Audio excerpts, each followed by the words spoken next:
think it is as well, it's lovely. What does it feel like to be an icon?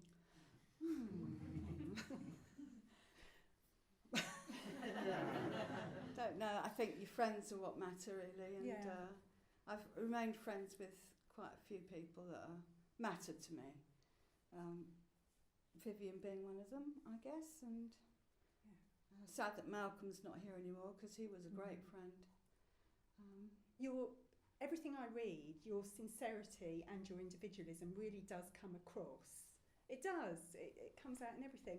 So, but you managed to reconcile your public persona with your privacy. Actually, I wrote that question before, but now we're talking properly. I don't think there's any difference between your public and your private persona. I am just me, and I guess people recognise that. Yeah. I've never been any different. Yeah. And I don't have a preconceived idea of myself, which is probably why I can express myself as I do, because I have no... What you see is what you get. Yeah, what you see is what you get, Right, good point to ask for questions from everybody else then. Do you want to stick your hands up? Robin. I'm interested in your family and how your family felt about you changing and becoming this very powerful outward figure. How did they respond? What did they say? It's a really good question. I had a lot of bad times with my family. I loved them through it all, and I know they loved me through it all. But my mum in particular had a very difficult time feeling comfortable with how I looked. And if we went out in those days, she would often say, well, we'll go to Plumpton races or Epsom or somewhere like that, but you can't stand near me. Can I just say how brave I feel you are? It's not brave. It's really, no, I don't see it as bravery. I just feel that, you are, we're all people. We're all brave in our own ways and do things that we feel comfortable with. I don't see it as being brave. I caught my mum, it's a really good question this, but I caught my mum talking over the fence to a neighbour, saying, she's done this and she's on telly next week and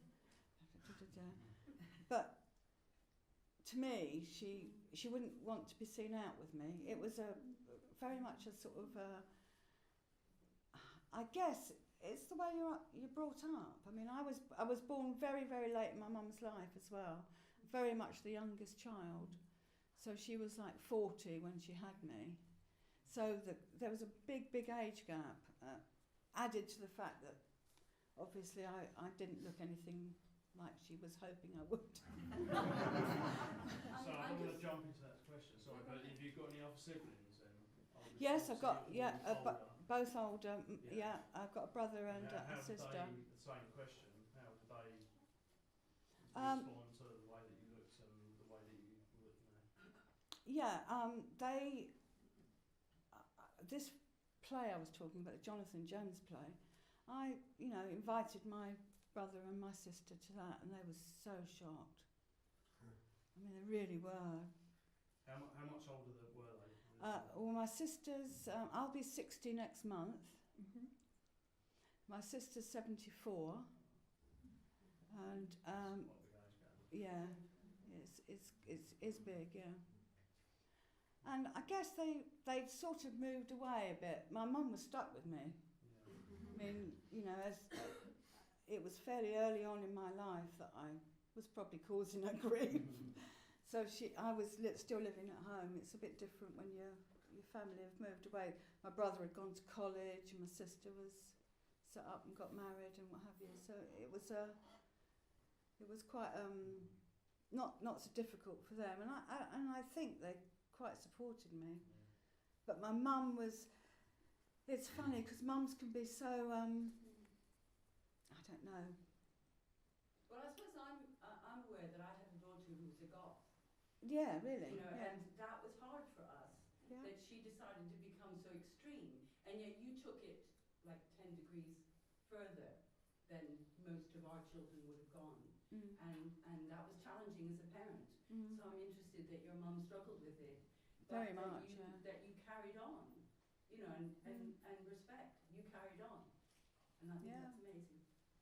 Well, thank you. You don't mention your father though. Was your father alive? Or? Yeah, no, my dad died when he was 90. He did very well. He drank an awful lot of alcohol and smoked an awful lot of cigarettes over his life. And he was a commando, one of the first commandos in the war. And he was only little fella. He not stood up for me, but secretly you could hear him chuckling a bit because he knew he was fine with it. It was just my mum, I suppose for want of a better word, I guess she felt a bit snobbish about it, that her peers thought I was a bit odd. And women can be a bit like that sometimes, I think, that they take things on board a bit more than the male of the family. And that's why she was so touchy about things, I think. Well, she was brilliant. I mean, Woman magazine came to my house, our house, at the height of all this to do an interview with my mum. And she's like totally disrespecting me throughout the whole interview. She's got her head in the clouds. What does she think she's going to do? She thinks she's going to be famous. It was so funny. It really was so funny to read it. And they took pictures of my dad's dahlias. Front garden. He had this most wonderful, he was such a wonderful gardener. And he had all these beautiful display of dahlias. So there's me with this brightly coloured hair and everything in front of all these wonderful dahlias. With my mum telling everyone, oh, she's talking a load of crap. Without using the crap word. But you did retain your relationship with your mum. I did. Yeah. Well, I refused to not. Mm. You know, and came back to Seaford. Yeah. It's funny. I came back to Seaford, and it's really odd how these things happen. I'm not really a great believer in fate, but I do think that the time I came back, I hadn't realised nobody isn't to know when someone's going to die. But my mum died very, very suddenly, 4 years after I came back home. And I would not have had any of that time with her if I'd stayed in London. And it's, you never know these things, do you? And I would have missed out on all of that. And it was a real sudden, she basically died in the house. But I got that 4 years to remember. And it's not fate, it's just, I don't know, I'm just grateful for it, whatever, yeah. Got another question. Linda. Where did the name Jordan come from? You picked it at 14, and how annoying was it when page 3 got Yeah! Do you know, it's so funny. Vivian, I went to Vivian's opening at her thing at the V&A, and she sent me a photo of me and her, a beautiful colour photo with all my love from Vivian, and a letter with it saying, and she's great, Vivian, she talks like out of her brain, it just comes from her brain out into the air. And she said, I could do an impersonation, I was in this cab the other day, and the cab driver said, oh, that Jordan, she's in the jungle. And Vivian said in the letter, oh, what, Jordan's in the jungle? And she said, and then the cab driver said, you know Jordan, the one with the big tits. And she said, well, yes, but you're not the one, but the one I know has got big tits, but not that big. And she'd obviously, it's the best little letter. So that's how I feel about it. Actually, I think she probably nicked my name because she's a Brighton girl anyway, isn't she? I think if I was to ever meet her, which wouldn't bother me if I did or not, but I think probably it's somewhere there. Where did you decide? Yeah, it's quite interesting. It's a character from The Great Gatsby. Who is it? And it's a lady in The Great Gatsby. And that's very unusual because it's always been linked as a male name. I'm going to have to read it again now. And the guy there? Yeah, okay. Yeah, what's about the Sex Pistols Valentine gig? When Johnny Rotten stripped you, was it a kind of like a piece of publicity, or was it just kind of a moment of madness? Or because I've read that kind of McLaren said this is going to happen kind of thing, or was it just kind of like a moment of madness? It's really funny, yeah. No, no problem. It's really funny because I remember it really, really clearly. I'm sure you do.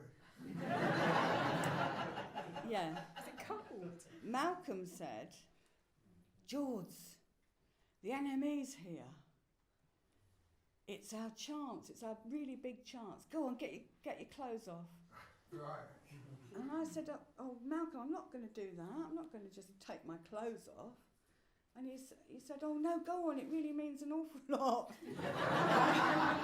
We could really get famous on it. It's the first time." And I said, "I'll do it if John's got the balls to take my clothes off." Yeah. Because he wasn't actually the most courageous person, really, John. No. Not in that sort of circumstance. And I said, if he wants to do it, he can do it. I'll get up on stage, but it's up to him, the rest. Yeah. And he did. Yeah. Panned out well. So it was actually Malcolm's. But you've got to admire him for thinking that quickly, really, haven't you? Didn't pick somebody with a flat chest anyway. Like Vivian. I'm just going to look Look at at that. the pictures of them.